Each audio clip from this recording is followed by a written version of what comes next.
Hello दोस्तों, नमस्कार। मैं हूं विजय पूनिया और आप देख रहे हैं विजय एजुकेशन एंड न्यूज। दोस्तों, आज हम बात कर रहे हैं एक महत्वपूर्ण मुद्दे के बारे में और वो है Rajasthan university of health science के द्वारा आयोजित होने वाले बीएससी नर्सिंग, फार्मेसी और पैरामेडिकल परीक्षा के बारे में, अपडेट के बारे में। मैं आपको इस वीडियो में Rajasthan university of health science के इस साल के बीएससी नर्सिंग के फॉर्म, फार्मेसी के फॉर्म कब निकलेंगे और एग्ज़ाम कब होगा और इस बार कट ऑफ क्या रहने वाली है, इस मामले में एक बहुत ही महत्वपूर्ण जानकारी देने जा रहा हूं। इसलिए आप इस वीडियो को अंत तक देखें और अधिक से अधिक शेयर करें। देखिए दोस्तों, सबसे पहले अगर हम बात करें कि Rajasthan university of health science जो है वो हमारे राजस्थान में कौन कौन से कोर्सेज करवाती है, तो देखिए Rajasthan university of health science के द्वारा बीएससी नर्सिंग, इसके अलावा दोस्तों फार्मेसी, इसके अलावा पैरामेडिकल ये वे कोर्सेज हैं जो कि Rajasthan university of health science के द्वारा करवाए जा रहे हैं। इसके अलावा भी दोस्तों बीपीटी, ठीक है, और भी MSc nursing, post basic BSc nursing courses करवाए जा रहे हैं। अब आरयूएचएस के द्वारा एडमिशन फॉर्म कब निकाले जाएंगे, क्योंकि ज़्यादातर बच्चे जो हैं यही मांग कर रहे हैं और ये एक ही प्रश्न लगातार पूछे जा रहे हैं कि आखिर कब तक हमें इंतजार करना पड़ेगा, कब फॉर्म आ रहे हैं, कब हमें प्रवेश परीक्षा देनी होगी।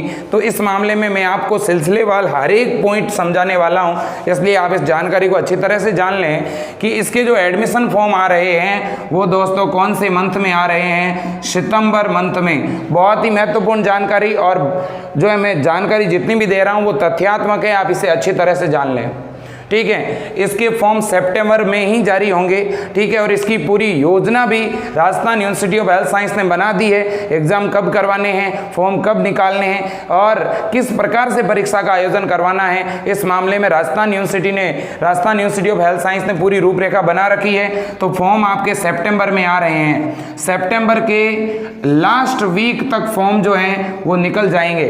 थोड़ा बहुत फॉर्म डिले हुआ है और डिले होने का कारण है, थोड़ा देर होने का कारण यह है कि अभी क्या है कि बहुत सारे ऐसे जो हैं यूनिवर्सिटी है जिनके अंदर एग्जाम कंडक्ट हो रहे हैं, ठीक है ना।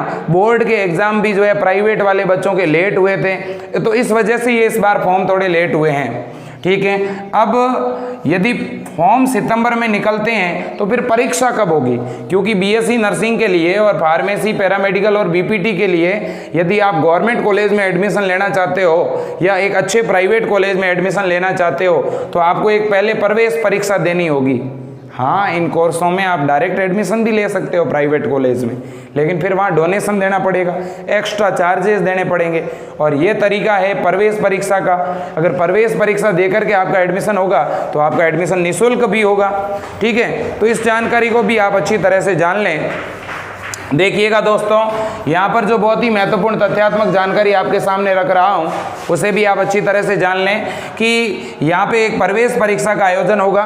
दूसरी बड़ी बात यह है कि ये प्रवेश परीक्षा आयोजित होगी कब, तो ये जो प्रवेश परीक्षा है दोस्तों ये आयोजित होगी आपके नवंबर में। तो ये एग्ज़ाम आयोजित होना है नवंबर में। और इसका सिलेबस क्या रहेगा, सभी बच्चे ये पूछ रहे हैं। तो देखिए, बीएससी नर्सिंग के लिए जो सिलेबस रहता है वो केवल और केवल 12th की फिजिक्स, केमिस्ट्री और क्या आने वाली है, बायो।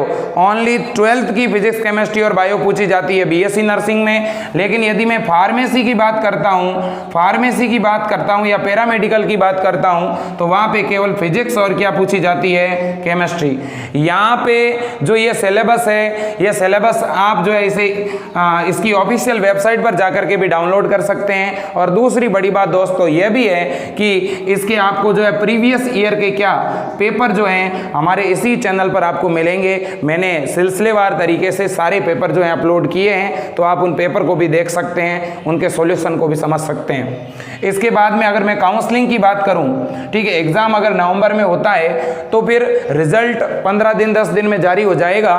इसकी काउंसलिंग शुरू होने की संभावना है, या तो इसकी काउंसलिंग शुरू होगी दिसंबर के लास्ट वीक में और या शुरू होगी जनवरी के फर्स्ट वीक में, ठीक है। नवंबर लास्ट तक या दिसंबर फर्स्ट तक एग्जाम होगा और दिसंबर लास्ट वीक या जनवरी फर्स्ट वीक में काउंसलिंग शुरू हो जाएगी दोस्तों, और जनवरी में इसकी काउंसलिंग पूरी करवा दी जाएगी। अब अगर फीस की बात करें तो देखो पैरामेडिकल, बीएससी नर्सिंग, बीपीटी सभी कोर्सेज की अलग अलग फीस निर्धारित की गई है। फिर भी इनकी अगर फीस की मैं बात करूं इन एवरेज सभी कोर्सेज की तो फीस करीब करीब दोस्तों 80,000 से लेकर के और 1 लाख के बीच में इसकी क्या रहती है, फीस रहती है। लेकिन ये फीस कौन से कॉलेज के लिए हैं, ये फीस दोस्तों प्राइवेट कॉलेज के लिए हैं। यदि आपको कौन सा कॉलेज मिलता है इस प्रवेश परीक्षा से, यदि आप प्रवेश परीक्षा देते हो और आपका नंबर आ जाता है, आपको गवर्नमेंट कॉलेज मिल जाता है, एसएमएस कॉलेज मिल जाता है, तो ऐसी परिस्थिति में आपकी बीएससी नर्सिंग बिल्कुल क्या होगी, निःशुल्क। ठीक है ना। उदाहरण के लिए यदि आपको कौन सा कॉलेज मिल जाता है, एसएमएस मेडिकल कॉलेज जयपुर मिल जाता है, तो ऐसी परिस्थिति में आपकी फीस नहीं लगने वाली है दोस्तों। इसके बाद में अगर हम बात करें कि अदर स्टेट के बच्चे अप्लाई कर सकते हैं कि नहीं, अन्य राज्यों के बच्चे, ये बहुत बड़ी जानकारी बता रहा हूं आपको, आप किसी भी तरह से कंफ्यूज नहीं हो। अदर स्टेट के बच्चे भी राजस्थान में Rajasthan university of health science का फॉर्म अप्लाई कर सकते हैं। तो आप बिल्कुल फॉर्म अप्लाई कर सकते हो, फॉर्म भर सकते हो, कोई दिक्कत नहीं होगी। ऐसा कोई प्रावधान नहीं है कि राजस्थान में केवल राजस्थान के ही बच्चे पढ़ेंगे, ऐसा कोई रूल्स एंड रेगुलेशन नहीं है। अब देखिएगा एज को लेकर के बहुत बड़ी दुविधा है बच्चों के सामने कि सर मेरी उम्र जो है वो कंप्लीट नहीं हो रही है, मैं 16 साल का हूँ, मैं 16.5 साल का हूँ, कब 17 साल पूरे होने चाहिए। तो देखिए इन सभी कोर्सेज में एडमिशन लेने के लिए आपकी मिनिमम उम्र कितनी होनी चाहिए, 17 वर्ष। लेकिन वो 17 वर्ष कब पूरी होनी चाहिए, तो ये 17 वर्ष पूरी होनी चाहिए 31 दिसंबर 2021। तो आगे आने वाले 31 दिसंबर तक यदि आप 17 साल के हो रहे हैं तब आप ये फॉर्म अप्लाई कर सकते हो, कोई दिक्कत नहीं है। अब देखिएगा इसके अलावा अगर हम एलिजिबिलिटी की बात करें, यानी इसकी योग्यता की बात करें कि भाई क्या योग्यता निर्धारित की गई है, कौन सा स्टूडेंट आवेदन कर सकता है, तो अगर बीएससी नर्सिंग की मैं बात करता हूं तो बीएससी नर्सिंग का फॉर्म तो केवल 12th बायो का स्टूडेंट ही भर सकता है। लेकिन यदि मैं बात करूं फार्मेसी की, यदि हम फार्मेसी की बात करते हैं या पैरामेडिकल की बात करते हैं तो इन कोर्सेज के अंदर मैथ वाला स्टूडेंट भी फॉर्म भर सकता है और बायो का स्टूडेंट भी फॉर्म भर सकता है। इसलिए इन प्रवेश परीक्षाओं में बायो का एक भी प्रश्न नहीं आता दोस्तों।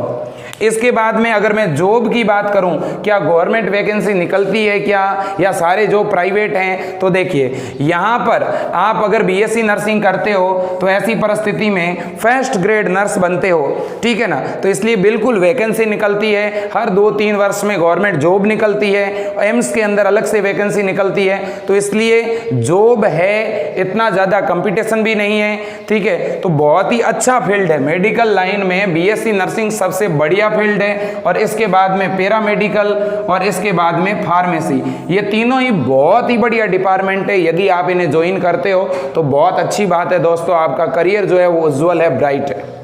अब देखिएगा इसमें सैलरी क्या रहती है, ठीक है। तो वैकेंसी बिल्कुल निकलती है, ठीक है ना। और हर 1-2-3 ईयर के अंतराल में क्या निकलती है, गवर्नमेंट वैकेंसी निकलती है। वैसे प्राइवेट हॉस्पिटल में भी जॉब मिल जाती है, क्योंकि प्राइवेट हॉस्पिटल में भी बहुत अच्छी सैलरी देते हैं अगर कोई अच्छा हॉस्पिटल हो तो।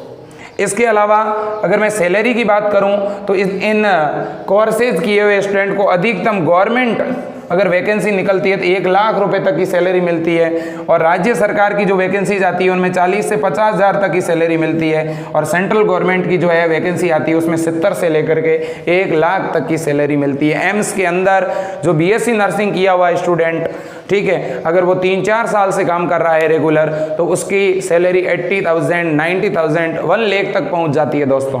तो एक फर्स्ट ग्रेड पोस्ट है, बहुत अच्छी पोस्ट है, ठीक है ना। तो ये मेडिकल लाइन के सबसे बढ़िया कोर्सेज हैं, बीएससी नर्सिंग, पैरामेडिकल और फार्मेसी। फार्मेसी में दोस्तों 2 कोर्स होते हैं, एक तो कौन सा फार्मा, डी फार्मा, और एक कौन सा, B pharma.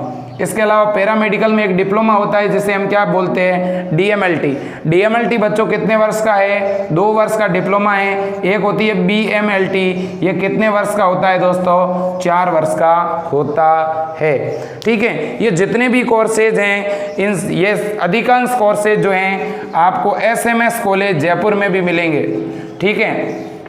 SMS college Jaipur एकमात्र ऐसा कॉलेज है जिसमें यदि आपका इस प्रवेश परीक्षा से एडमिशन होता है तो लगभग आपकी फीस नहीं लगेगी, आप बिल्कुल निःशुल्क पढ़ोगे। तो दोस्तों आपका टारगेट होना चाहिए कि मुझे SMS कॉलेज ही मिले।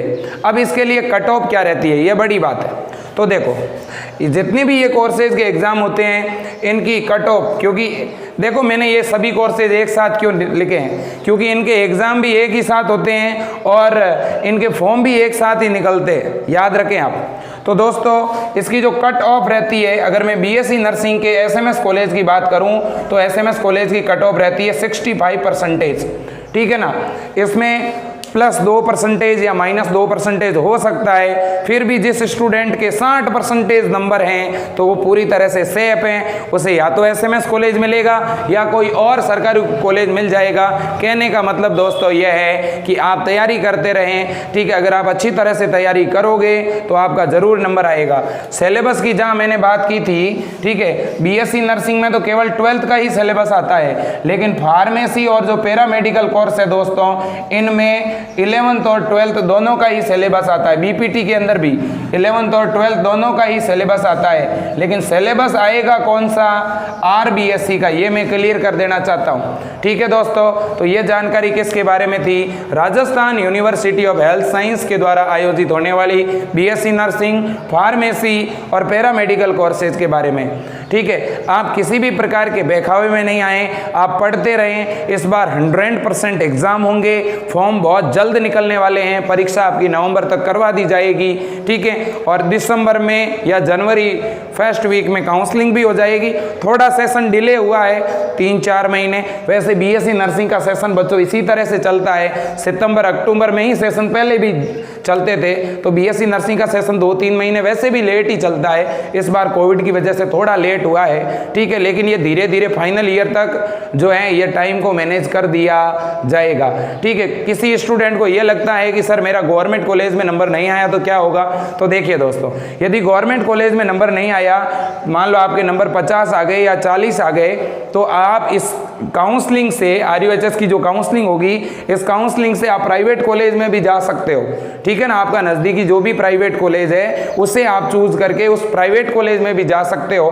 तो इसलिए आपको घबराने की ज़रूरत नहीं है। आप पीछे अगर रह भी जाते हैं गवर्नमेंट कॉलेज की काउंसलिंग से, तो आप प्राइवेट कॉलेज में भी काउंसलिंग के थ्रू जा सकते हो, ठीक है। तो ये जानकारी थी। और भी आपको कोई जानकारी चाहिए आप कमेंट बॉक्स में कमेंट करें, आपको जवाब मिलेगा।